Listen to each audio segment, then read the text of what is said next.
Let me ask you a question. In your opinion, which is the best reporting tool in the market today? Does Tableau or Power BI come to your mind? Well, what if I told you that Tableau and Power BI belong to a certain style of data presentation? Overall, there are three styles of data presentation. Are you aware? Hi, I'm Bindu Kumar and welcome to my channel. In this session, we are going to look at three styles of data presentation. We will look at the different characteristics of each of these styles. We will also see what are the different tools that are in the market today that fall under these three different styles. Towards the end, we will also learn why it is important to be aware of these differences and how you can use this knowledge to choose the right reporting tool for the requirement at hand. Hello, hi everyone. So in today's session, we are going to learn about data presentation and the three styles of data presentation. In this session, we will also see why these three styles are so important and what is different between each of them. Now, before we look at the three styles of data presentation, let's try to understand what data presentation is all about. The definition of data presentation is a process of comparing two or more datasets with visual aids such as graphs and charts. So data presentation refers to any technique or process where you share the data in a way where it is more meaningful or insightful. Let's look at it with an example. So here you can see the number of passengers who have either taken a domestic flight or an international flight. And this data is grouped by months of a year. Now, given this number, if I ask you to identify the top 3 months where the number of passengers is high, you probably need a couple of seconds or maybe even minutes to gather that information. The reason is when data is presented as numbers or text, you have to read each and every alphabet, each and every character to be able to make sense out of the data, right? So this is data without presentation. Here is the same data presented as a line graph or a line chart. So with this, you can easily see the trends of which months have the peaks, right? Which months have the lows in terms of number of passengers. And the beauty of this is when numbers are represented as charts or graphs, your brain is able to intercept the data and derive the insight very, very quickly compared to the image above where the data is represented as just text and numbers. So here is where we have to talk about the human eye or our sense of vision. Our sense of vision is the most powerful sense among all our senses. As per a study, it is estimated that the human eye is able to consume data at a rate of USB 2.0 device, which is 20 Mbps. So what that means is the human eye is able to see the world around us, right? It is able to make sense out of color, about shape, about size, about distance, and many other things, and convert all this information into meaningful information that we can make sense out of, right? On which the human brain can act and decide. So the same power is used in the world of data presentation.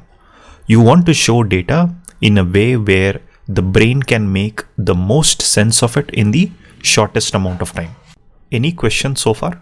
Now let's move on to the generation 1 of data presentation. So what exactly is this generation 1? Let me ask all of you a question. Every month or every fortnight, you all receive a document from your employer. Okay, this document is pretty much in a fixed format. Okay, the format doesn't change month over month. It is pretty much fixed. your name and other details will be there, right? And you get it without fail, and you're often anxious for it. So which document am I referring to? Anyone wants to guess? This is a document you receive every month from your employer. Salary slip. Absolutely, that is correct, right? A salary slip. So a salary slip is a good example of data representation of the first generation. Okay, so what exactly is this first generation? You see, databases became mainstream in 1990s, right? Or sometime around that. So more and more organizations started digitizing their businesses, right? They started to rely more on databases to store their data. And as this started, there was one problem that came about, which is data once stored in a database, not everybody could retrieve it easily. Only people with specialized skills of SQL could only read the data. So now you had a large majority of non-technical users or business users who wanted to access this data, but they didn't know SQL, or they were not technical enough to learn it, or their primary skills were something else, right? Like running the business. So which is when the industry responded with the first generation of data presentation tools, which is also called as reporting tools or pixel perfect reporting tools. So here is an example of a salary slip. Now what I want you to observe here is the company information, right, is on the top left, right? Then all the income tax, state income tax, and other numbers, they're all represented here. And when you get a pay slip like this month over month, the numbers might change, but the formatting is pretty much fixed, right? Now here you will also see information is maybe coming from multiple sources. Okay, so one will be the HR, which will get you your employee ID. Then the other system will be your finance, from where you get your social security, state income tax, and other numbers, right? And from corporate systems, you will get the company name and the current address and so on. So here data is being integrated from multiple systems, but all of that is coming into a single document. Okay. So here the emphasis is on the formatting of the report. Okay. So there's a lot of emphasis on the formatting of the report. Hence, this first generation of reporting tools are called pixel perfect reporting tools, or also called as static reporting. Here is another example, slightly advanced. This is from SQL Server reporting services. So here also you can see the logo, the title of the report, and some numbers that are represented here. Now what you will observe here is, this is a report that you access maybe over the browser, and there is very minimal interactivity here. Okay, so the user at a minimum can just download this report or export it into PDF or Excel or Word document and other format. So now let me show you a very quick demo of what is the developer experience in creating a report like this. Okay, so for this we are going to use SSRS. SSRS stands for SQL Server Reporting Services, and it's a Microsoft tool with which you can build reports. So in the interest of time, I have already pre-built a simple report. You see I have added a few attributes here. If I click on preview, the data is visible here. Okay, notice that I can't make any changes while in the preview mode, right? So any changes I have to go back to the design mode and make the changes. Can anyone guess what tool this is? This is a very popular IDE, integrated development environment. Okay, so this is Visual Studio from Microsoft again.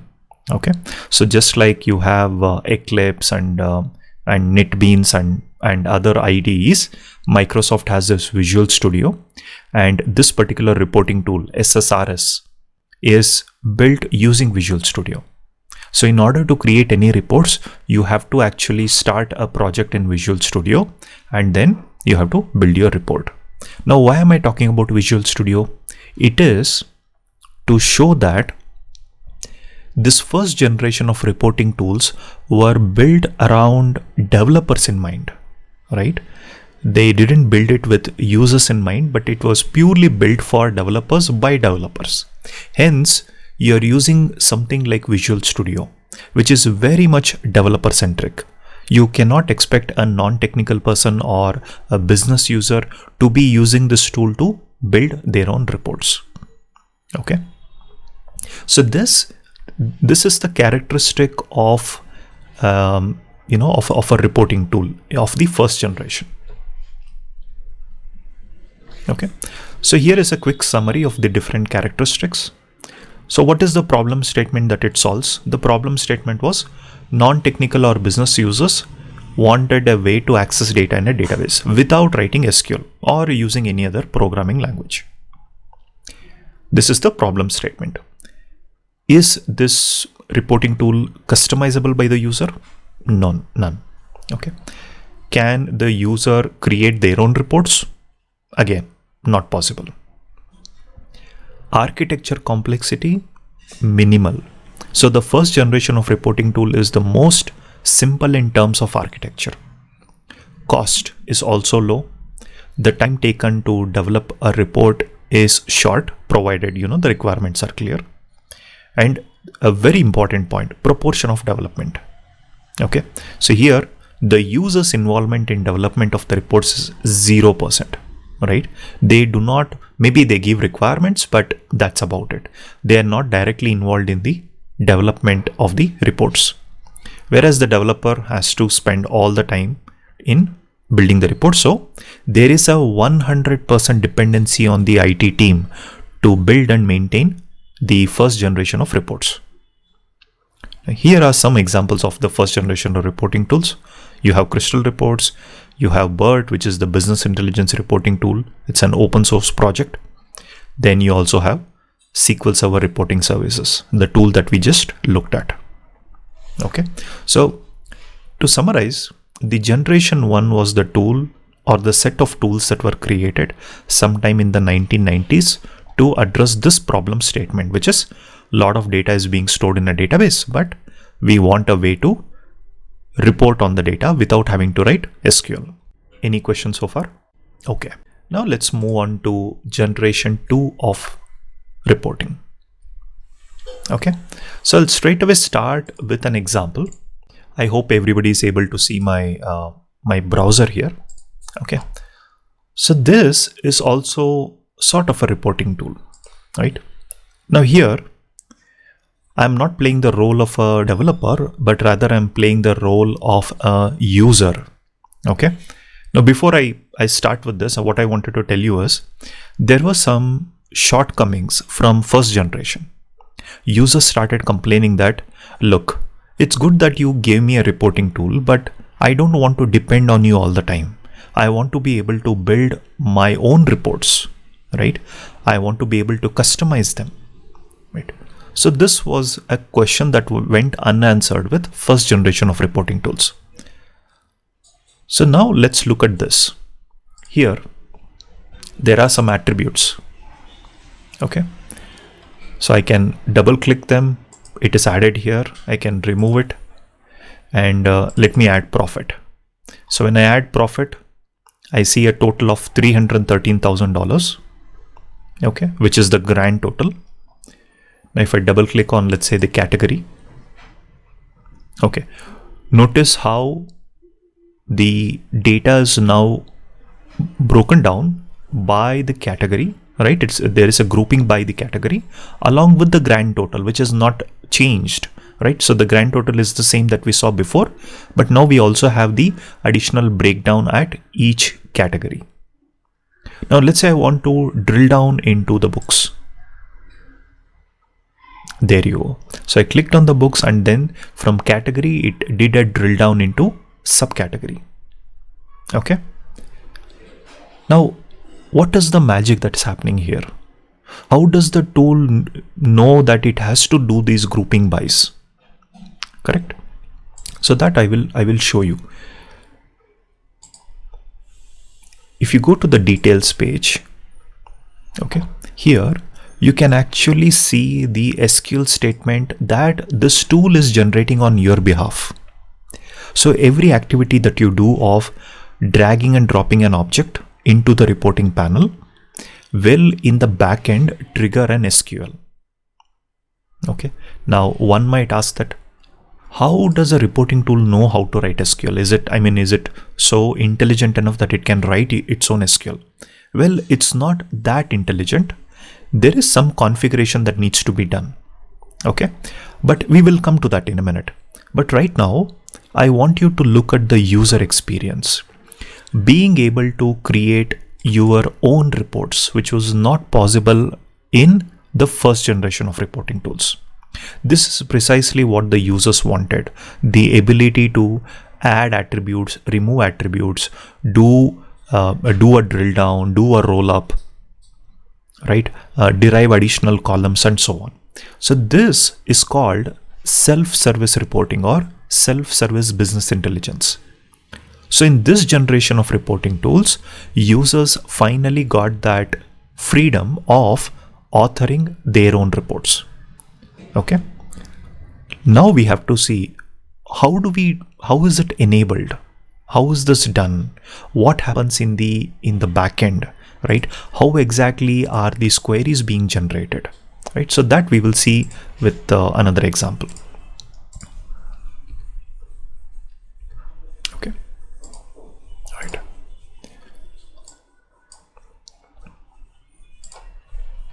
Okay. So here I have two different select statements. Okay. And you'll see I have run both of them, or let me run them once again. All right, here. Okay. So in the first query, we are getting the sales amount grouped by the commute distance of the customer. In the second select query, we are getting the tax amount grouped by the education and the occupation of the customer. Okay. Now a question to all of you. In these two queries, what is common? Any guess what is common between these two queries? The join part. That is correct. That is correct, right? So the join part is exactly the same between these two queries. The rest of it is slightly different, right? So in the first query, we are doing commute distance and sum of sales amount. In the second query, it's education, occupation, and average of tax amount, right? And of course, the group by clause is also different based on what we have selected. So while all of this is different, the join remains the same. Okay. Now let me ask you another question. So here you can see that while the join condition is the same, we have written two different queries using the same set of tables. My question is, how many more such distinct queries can you write while keeping the same join condition? How many more such distinct queries can you write? Any guess? Any number of queries, as long as the column are like. Yes, depending on the number of the columns. That is correct. That is correct. Okay, so it was a bit of a trick question, but the answer is there is infinite number of possibilities, right? So here itself you can see a difference, right? So here we are doing sum of sales amount. Here we have average of tax amount. Now if I were to copy this query and just to change the average to summation, again it's a different query, correct? Which will be different from the second query. So likewise, there are n number of possibilities, n number of possible queries that you can write while keeping the join condition the same. Now this is the magic ingredient behind the second generation of reporting tool. Okay, so what the engineers decided is that, okay, we have to give these users the ability to create their own reports, but the most important part, which is the join, which should not change, right? Because if you mess up the join, then a lot of things go wrong. So the generation 2 of reporting tools were based on this concept that the developers or the IT team, they control how the tables joins, how the tables are joined with each other. The rest of it is controlled by the user. Okay, the rest of it includes dragging and dropping columns, doing group bys, doing some kind of an aggregation. All of that is still controlled by the user. However, the most important part, which is the join condition, is controlled by the developer. In fact, it is predefined. Okay, so here you can see a screenshot from one such tool. Okay, which is called as a business objects universe. Okay, so this is where you control those joins. So here you can see the tables that you need for your reporting are included, and the joins between the tables are defined, right? Once this is done, you go about defining the attributes also. Okay, so in the for example, in the actual database, the product, the column name may be something like fiscal year without any space. Okay, but when it comes to the reporting tool, it will be given a very user-friendly name like fiscal space period, right? So now all the user has to do is in the front end, in the reporting tool, they will just drag and drop these attributes. But in the back end, what's happening is every attribute that they drop is being converted into an SQL. Okay, because now the tool already knows how the tables have to be joined, what is the join condition, and what do each of these attributes map to. Okay, so this is how a second generation of reporting tool works. Okay, now let's quickly summarize the characteristics.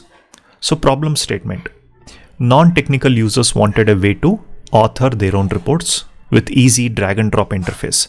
Remember, this was the time when Windows 95, 98. I mean, we were moving away from a command line interface to a Windows-based interface, right? So that is when these tools also became more and more popular. So developers wanted to avoid any incorrect queries from harming the database. So developers controlled the join part of it. So here the customizability by the user is pretty good. User is able to author their own reports the way they want it, hence enabling self-service. Now they can create reports for themselves as well as other users in their team or department. Architecture complexity is heavy.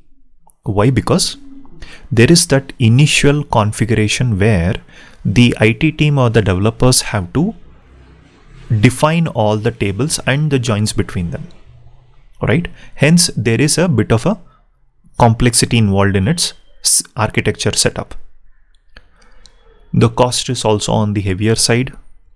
The time it takes to implement generation 2 reporting is long compared to generation 1. Why? Because of the initial setup that needs to be done by the development team. Then the proportion of development. So proportion of development is roughly 65% of the user, and developer spends around 35%. So this 35% happens upfront. This is where all the tables are defined, joins are defined, attributes are defined, and so on. And then the rest 65% is user creating n number of reports. Just like the question that I asked, where if the join is already fixed, how many queries can you write? Right? You said infinite. Similarly, once the model is defined, the users can create any number of reports that they need using those tables and joins. Okay. And finally, these are some examples of generation 2 reporting tools: MicroStrategy, the example that we just saw, business objects, and Cognos. All right. Any questions? Okay. Fine. If no questions, let's move on to the next generation. So generation 3 of reporting. Okay, so generation 1 was somewhere in 1990s, generation 2 was somewhere in 2000s, and generation 3 is somewhere in 2010 onwards. So what exactly happened in 2010? Here are some visuals. There is a constant explosion of data, right? Constant explosion of data that is generated and that is stored as well, right? So what are the factors? Why is this happening globally, right? So there are several factors. One is the constant reduction in the cost of storage, right? So storage, which used to be expensive before, over time the cost of it is coming down, right? That's one. Second is the expanse of broadband internet, right? Internet, which was not highly available earlier, is now vastly available. A lot of people across the globe are connected, which means they are generating data as well as they're consuming data, right? So this is second factor. The third factor is, now that internet is very common and sort of a basic need, companies have started relying on data from other companies or other organizations, right? So all of these factors put together, there is an explosion in the amount of data that is generated, that is stored, as well as that is exchanged between people and between organizations. Okay, so here is a simple diagram or a data integration architecture of an organization before the data explosion. So you can see an organization, a typical organization like a retail industry would have a product lifecycle management, customer management, order fulfillment, and so on. These are the systems that would generate the data. And then they would also have systems that consume data, like customer loyalty program, dashboards, finance analytics, and so on, right? So this is before the data explosion. What you have to observe here is all of these systems are internal, right? Internal to the organization. So the organization mostly relies on the data that it generates itself. Now, after the data explosion, what has happened is these organizations have started to depend on data from other systems as well. So in this example, you can see this retail organization maybe is running some promotions on Instagram, on Facebook. Hence, they want the data or the analytics of those marketing campaigns from these two platforms. They may have some data stored in Snowflake, which is a cloud-based data warehouse. They may want to understand user sentiment by Twitter feeds and so on, right? So as days goes by, organizations are more and more relying on data that comes from external to their organization. Okay, so which is why all of this has contributed to the data explosion. Now let us look at an example using Tableau. Okay, so Tableau is a tool that belongs to this third generation of reporting. Okay, now here I want you to observe the user experience, like what it takes to build a report or a dashboard in Tableau. Okay, all right, so first I'll go to select a text file. I'm going to select this table, fact internet sales.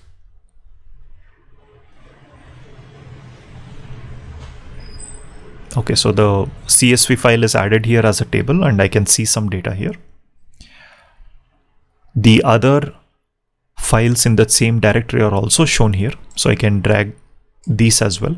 Now please bear with me, this might just take a few seconds. So these are not database tables, instead these are CSV files in my local file system. All right, so now I'll just check the join condition. So it is product key, customer key, and customer key between fact table and the customer table.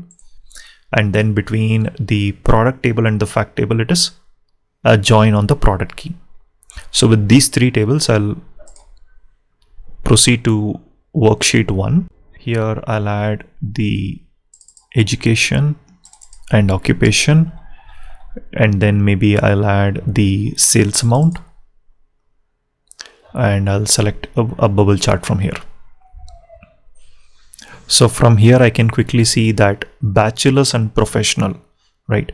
So this set of, or this segment of customers have contributed to the to most of the sales, $4 million in sales amount, right?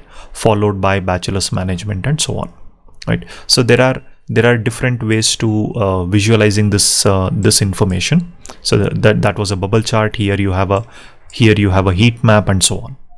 Okay, so you see how easy it is and how quick it is to build a visualization in Tableau, which is generation 3 reporting tool.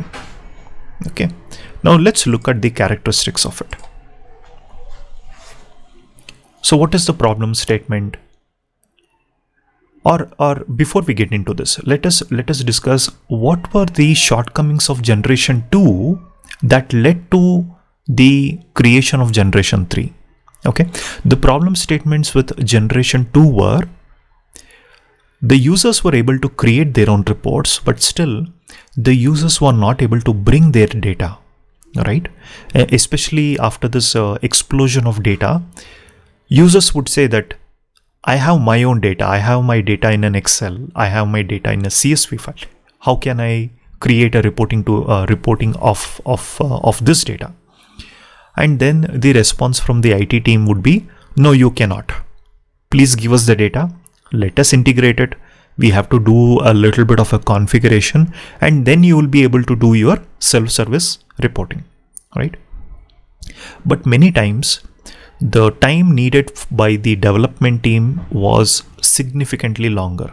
Sometimes it's 3 months, whereas the analytics that the user wants to do, it is short-lived. Maybe the user wants to do the analytics just for a week. After that, there is no sense.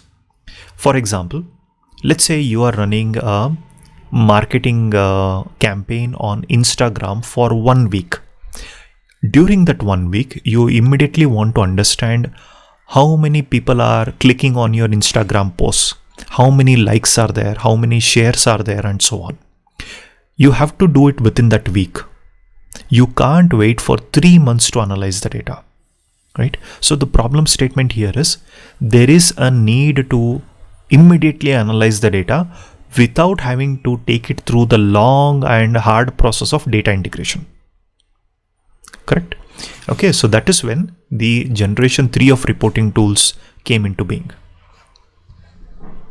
So the non-technical users still wanted to create a way to create their own data visualizations with easy drag and drop. They didn't want to wait for the data ingestion process. Instead, they wanted to analyze the data wherever it lies or wherever it is stored. It may be in Excel, it may be in CSV, it may be in a database, right?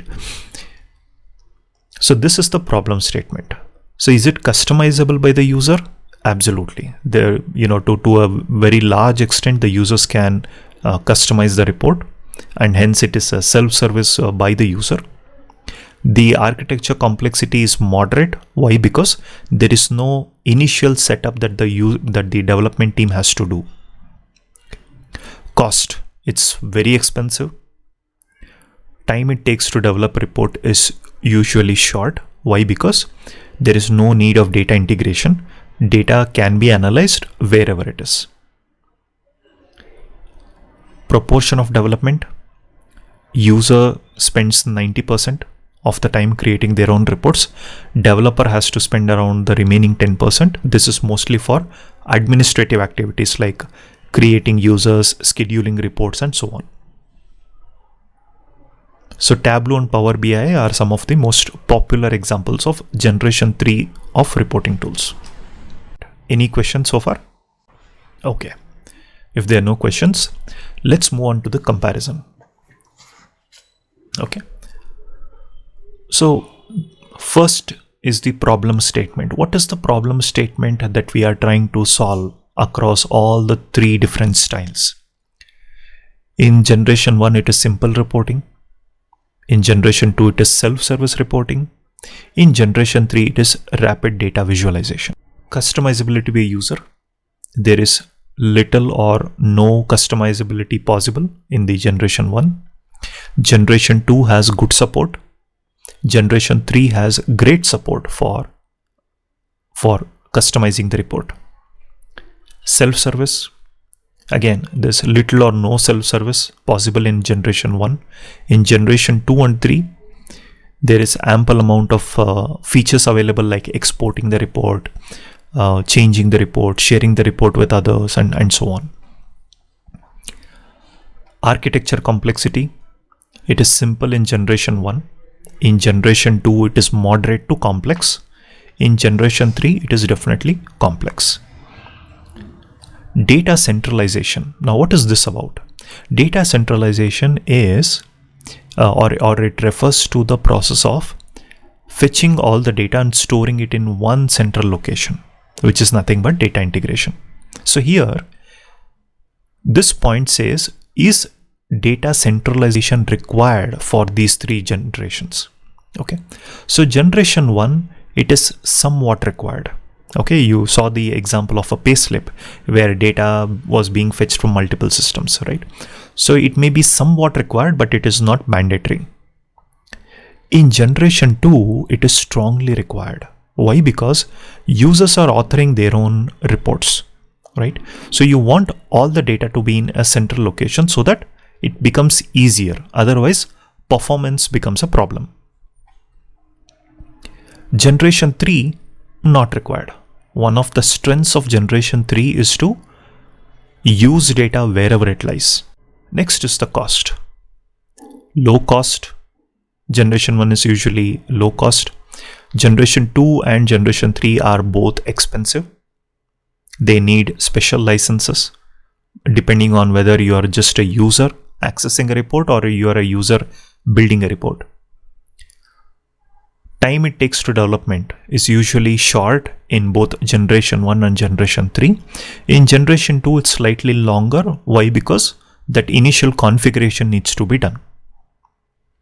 The proportion of development is something that we have already seen, and the example tools as well. Then, does the user need data source knowledge, right? Does the user need to know what is my data source? Which are the tables that I need? How do they join, right? Is this information required? So for generation 1 and 2, it is not required, because both in generation 1 and generation 2, the developers are taking care of defining the tables and the join condition between them. Okay, but in generation 3, which is when we looked at Tableau, the user who is going to build the dashboard, they need to know where the data is, how to access the data, how to join multiple data sets, right? So that complete knowledge about data sources and data sets is very much required, and that responsibility lies with the user and not the developer. Okay, so this point also carries on to the next one, which is the user needs to know database concepts. So in generation 1 and 2, we don't need, or we don't expect the users to understand database, right? Why? Because we have taken care of that complexity. We just give them a simple drag and drop interface. But when it comes to generation 3, the user will definitely benefit if they know how a database works, what are joins, how to get the best performance out of a query, and so on. So these are the differences between the 3 different styles. Any question? Okay, if there are no questions, let's move on to the next slide, which is when to use what. Okay, so now it's good that we learned all these differences, but how do we decide which reporting tool to use? Correct. So here are some of the points that I have mentioned. There could be more, right? So let's say we want to do a standard reporting for lots of users. Okay, so what do we mean by standard reporting? You have a fixed number of reports. Okay, you have a fixed number of reports which are which have to be used by a large number of users, right? So that is called standard reporting. So there, your generation 2 will be the least expensive, right? It is very quick to set up.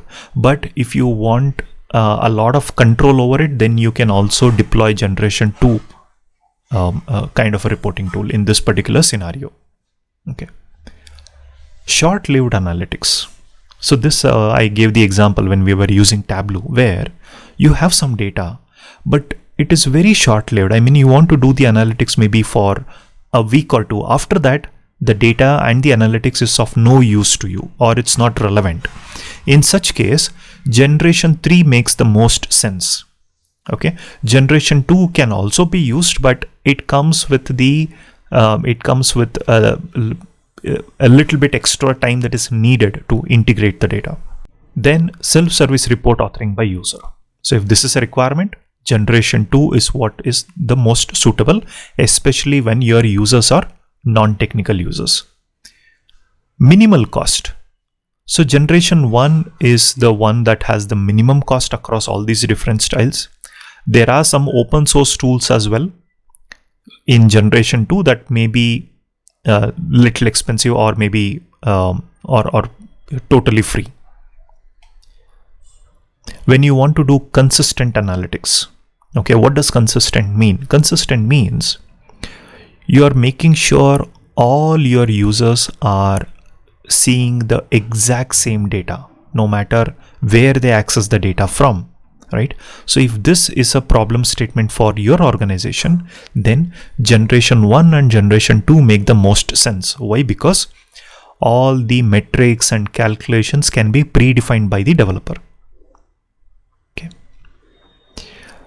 When you want to support data scientists, so when you have a large team of data scientists and who want to do these short-lived analytics, they bring in their own data sets, then it is best to use generation 3. Generation 2 can also be used to a certain extent. If data authorization is something that you want to have complete control over, then generation 1 and 2 is what is makes most sense. If you have many data sources to combine, then generation 2 and 3 are very good. Generation 1 will be a little difficult because you may have to bring in all the data in a central location. If there is no ETL process, then generation 2 and generation 3 can help because they compensate for the lack of an ETL tool, because they are capable of stitching data from multiple systems. If you have semi or unstructured data, then it is best to go with generation 2 or 3. And when you are building your reporting purely for a data warehouse, right, that is where generation 2 and generation 3 tools will be useful, because these tools are built from the ground up for dimensional data model or data warehouses. Right. So generation 2 and 3 will give you a lot of inbuilt features that have been built for a data warehouse. Whereas generation 1, you might have to customize it a little bit. So now we have come to the conclusion of the session. Okay. Let's quickly summarize what we have learned so far. Okay. So many times I've asked people like, which is your favorite reporting tool? The answer immediately is either Tableau or Power BI. I mean, the majority of people say this. Okay. But what I want to say is that Tableau or Power BI, they are good, no doubt about it, but they are not the best in all styles of reporting. Okay. Tableau or Power BI is the best in generation 3. But when it comes to generation 1 and 2, there are other tools that you have to know about. Unfortunately, what happens is people go to Google and search which is the best reporting tool. And we know that the Google results can be sponsored, they can be influenced. All right. So that is what happens in a majority of the projects, where people end up picking the wrong tool for the job. Okay. So a reporting tool should be chosen based on requirement, not by trend. So do not go by the trend. Instead, understand what is the problem statement that you have. Okay. If all you want to do is do standard reporting, then Tableau may not be the best choice. You will end up spending more, and then you will have to train your users to use Tableau. But when you use something like SSRS, your users don't need any kind of training. You can deploy reports within days, and they'll be able to access it via a simple browser interface and download the reports. Now this brings us to the next question. Is it that once we pick a style or a generation, we have to use only that in the organization? No, that is not the answer. An organization is free to choose multiple styles of reporting. Okay, so an organization may choose both generation 1 and generation 3, or generation 1 and generation 2. So there is no limit as such, but the requirements must be such that you genuinely need more than one style of reporting in your organization. Okay, so it is perfectly fine to mix 2 or more styles within the same organization or department. Next, decision to pick a particular reporting tool must be based at an intersection of multiple factors like skill set, user profile, and data model. Right? These are the important, but there are many more as well. So you have to see what are the kind of users you are going to support. Okay, are these users tech savvy? Like, do they know how to use joins? How do they know how to write SQL queries? Right? Or are these users mostly non-technical users who just know how to do a drag and drop? Right? So you will have to look at all of these before deciding on a reporting tool. Document a request for proposal or request for information, right? So this is a formal document that you create where you will list all the criteria you expect from a reporting tool. This has to be submitted to the vendor. Only then you have to choose the reporting tool. And of course, evaluate the reporting tools through prototyping before you finalize them. And don't attempt replacing a tool of a specific style with a tool from another style. Okay, for example, if you're trying to replace SSRS, which is a generation 1, with Tableau, which is generation 3, or trying to replace Cognos, which is generation 2, with Crystal Reports, which is generation 1, this will cause a lot of problems, right? And people have tried to do this simply because they were not aware of these 3 different styles of reporting. Okay, so if you are aware of this, you can avoid such mistakes. And lastly, database skills. So the database skills are at the core of every reporting tool. The more and more your developers know about the database, the easier it is for them to choose the right reporting tool and also to maintain it. Okay. All right. So with this, we have come to the end of the session. Hi there. Thank you for watching this video. I hope you found it useful. If you did, remember to give a like and share this video with your friends and colleagues. Also remember to leave any feedback in the comment section below. And remember, I'm making more of these videos. So the only way to get notified is when you hit the subscribe button and click on the bell icon. The subscribe is just one click for you, but it means a lot to me. Thank you so much and see you in the next video.